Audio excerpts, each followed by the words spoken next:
กล่องประชุมใหญ่ครั้งที่ 12 ของภาคได้อัดลงด้วยผลสำเร็จอย่างสง่างามซึ่งในนี้สหายทองลุ้นศรีสุริตได้รับการเลือกตั้งเป็นเลขาธิการใหญ่คณะบริหารงานศูนย์กลางภาคสมัยที่ 12กล่องประชุมใหญ่ผู้แทนทั่วประเทศครั้งที่ 12 ของภาคได้ดำเนินมาแต่วันที่ 6 มังกรและมาฮอดวันที่ 8 มังกร 2026ได้ปิดลงด้วยผลสำเร็จอันจบงามอยู่ที่หอประชุมแห่งชาติภายใต้การเป็นประธานของสหายทองลุ้นศรีสุริตเลขาธิการใหญ่ประธานประเทศในพิธีสหายนางสีใสลือเดชมุนซอนต่างหน้าอนุกรรมการกฎระเบียบและบุคลากรได้แจ้งผลของกล่องประชุมครั้งปฐมฤกษ์ของคณะบริหารงานศูนย์กลางภาคสมัยที่ 12ซึ่งกล่องประชุมได้ดำเนินการเลือกตั้งเอาคณะบริหารงานศูนย์กลางภาคสมัยที่ 12ที่เป็นองค์การนำพาสูงสุดของภาคจำนวน 88 สหายในนี้คณะบริหารงานศูนย์กลางภาค 73 สหายหญิง 12 สหายและกรรมการสำรองศูนย์กลางภาค 15 สหายหญิง 1 สหายกล่องประชุมได้เป็นเอกสารการอย่างสมบูรณ์เลือกเอาสหายทองลุ้นศรีสุริตเป็นเลขาธิการใหญ่คณะบริหารงานศูนย์กลางภาคสมัยที่ 12พร้อมทั้งได้เลือกตั้งกรรมการกรมการเมืองศูนย์กลางภาคจำนวน 13 สหายหญิง 1 สหายพร้อมนั้นก็ได้เลือกตั้งเอาประธานห้องประธานคณะกวดกาศูนย์กลางพรรคดังนี้กรมการเมืองศูนย์กลางพรรคประกอบมี 13 สหายยิ่ง 1 สหาย 1 สหายทองรุ่นศรีสุริต2 สหายไส้สมพรพรหมวิหาร 3 สหายสอนไส้ศรีพันดร 4 สหายคันพันธ์พรหมทัต 5 สหายกี้แก้วไขคำพิทูล 6 สหายพลเอกวิไลหลาคำฟอง 7 สหายนางสีใสลือเดชพุนสอน 8 สหายเฉลิมไส้กรมสิทธิ์ 9 สหายคำพันธ์เผยยำบง 10 สหายทองสลิดมังโนเมฆ 11 สหายเพชรพรหมพิพักษ์ 12 สหายพลโทคำเลียงอุทาไกรสอน 13 สหายวันไส้พ่องสวรรค์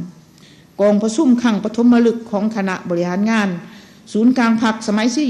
12ได้เป็นเอกสารอย่างสมบูรณ์เลือกตั้งสหายทองรุ่นศรีสุริต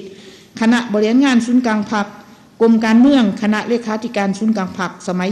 12เป็นเลขาธิการใหญ่คณะบริหารงานศูนย์กลางพรรคสมัยที่ 12พร้อมเดียวกันนี้ยังได้เลือกเอาคณะเลขาธิการศูนย์กลางภาค 11 สหายหญิง 4 สหายในนั้นได้เลือกเอาสหายพลเอกวิไลหลาคำฟองเป็นผู้ประจำการคณะเลขาธิการศูนย์กลางภาคสหายวันไซพ้องสวรรค์เป็นประธานคณะกวดกาและเลือกเอาห้องประธานคณะกวดกาศูนย์กลางภาค 6 สหายนางสีใสลือเดชมุนสอนยังกล่าวตื่มว่า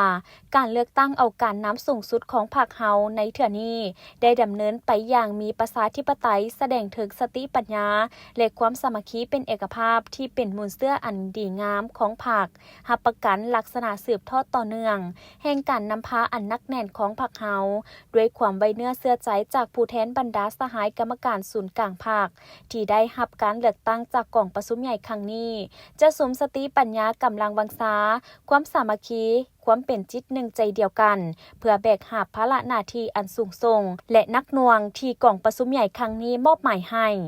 จากนั้นสหายทองลุ้นศรีสุริตเลขาธิการใหญ่คณะบริหารงานศูนย์กลางภาคสมัยที่